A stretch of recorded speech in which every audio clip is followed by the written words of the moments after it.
அஸ்ஸலாமு அலைக்கும். Hello all, welcome to Rifais dairy. நல்லா சாஃப்ட் அண்ட் ஜூஸியாக முட்டை மிட்டாய் எப்படி செய்கிறதுன்னு பார்க்கலாம். இது ரொம்ப ஈஸியாக வீட்டில் உள்ள திங்ஸ் வச்சே செஞ்சிடலாம். இது செய்கிறதுக்கு 100 கிராம் அன்ஸ்வீட்டன் கோவா.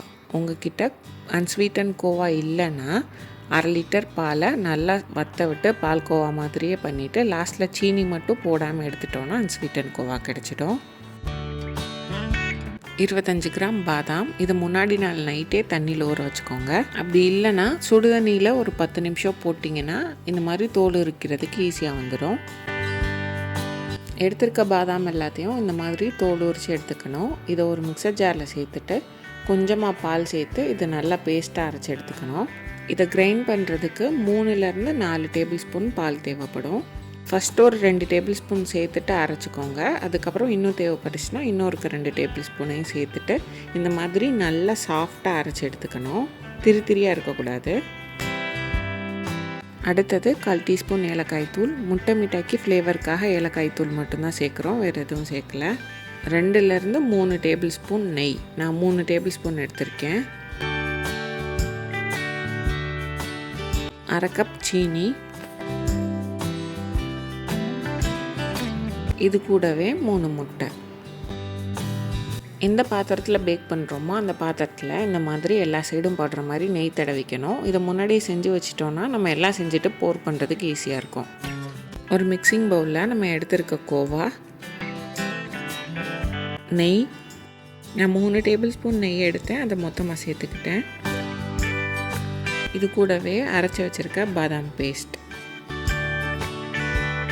ஃபஸ்ட்டு இதை 3 மட்டும் சேர்த்துட்டு லம்ஸ் எதுவும் இல்லாத மாதிரி நல்லா பீட் பண்ணி எடுத்துக்கணும்.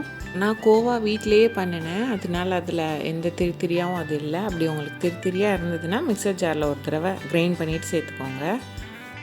இந்தளவு பீட் பண்ணதுக்கப்புறம் இது கூட எடுத்து வச்சுருக்க சீனி, அப்புறம் அது கூடவே எடுத்து வச்சுருக்க ஏலக்காய் தூள் இதையும் சேர்த்துட்டு நல்லா மிக்ஸ் பண்ணிக்கணும். சீனி கரையணும்னு தேவையில்லை, நம்ம நல்லா பீட் பண்ணுறதுலையே சீனி பாதி கரைஞ்சிருக்கும், அந்தளவு போதும்.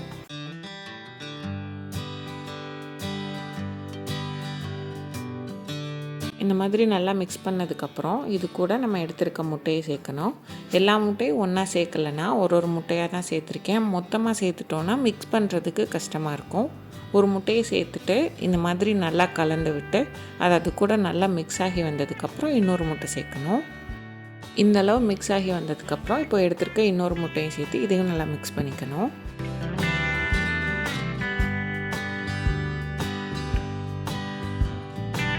சேர்த்துருக்க 2வது முட்டையும் இந்த மாதிரி மிக்ஸ் ஆகி வந்ததுக்கப்புறம் 3வது முட்டையும் சேர்த்துக்கலாம். இதில் சேர்த்துட்டு இதெல்லாம் ஒன்றா கலந்து வர மாதிரி நல்லா மிக்ஸ் பண்ணி விட்டுக்கோங்க.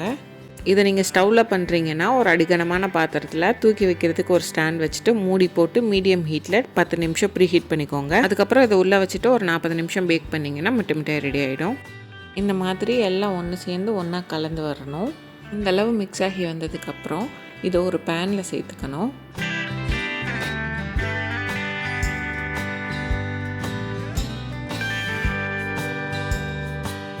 இது எல்லாத்தையும் இந்த மாதிரி பேனில் சேர்த்ததுக்கப்புறம் இதை அடுப்பில் எடுத்து வச்சு மீடியம் ஃப்ளேமில் கைவிடாமல் நல்லா மிக்ஸ் பண்ணிகிட்டே இருக்கணும். இப்போது கிளைமேட் கோல்டாக இருக்கிறதுனால நெய், பால்கோவா எல்லாம் கொஞ்சம் இறுகி இருக்கும்.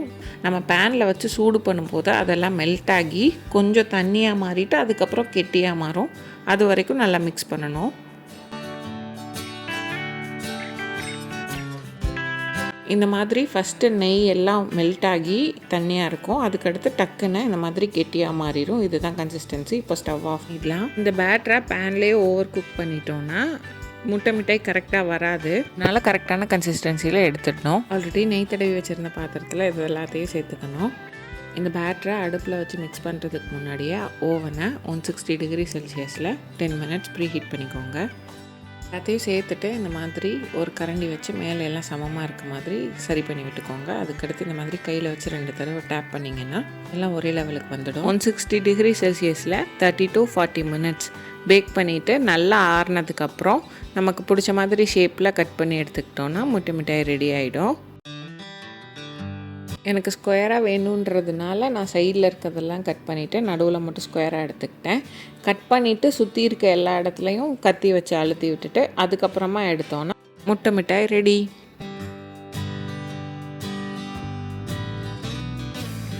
நல்லா சாஃப்ட் அண்ட் ஜூஸியாக இருக்கும். ஸ்கொயர் ஷேப்பில் கட் பண்ணிங்கன்னா உங்களுக்கு சர்வ் பண்ணுறதுக்கு இன்னும் நல்லாயிருக்கும்.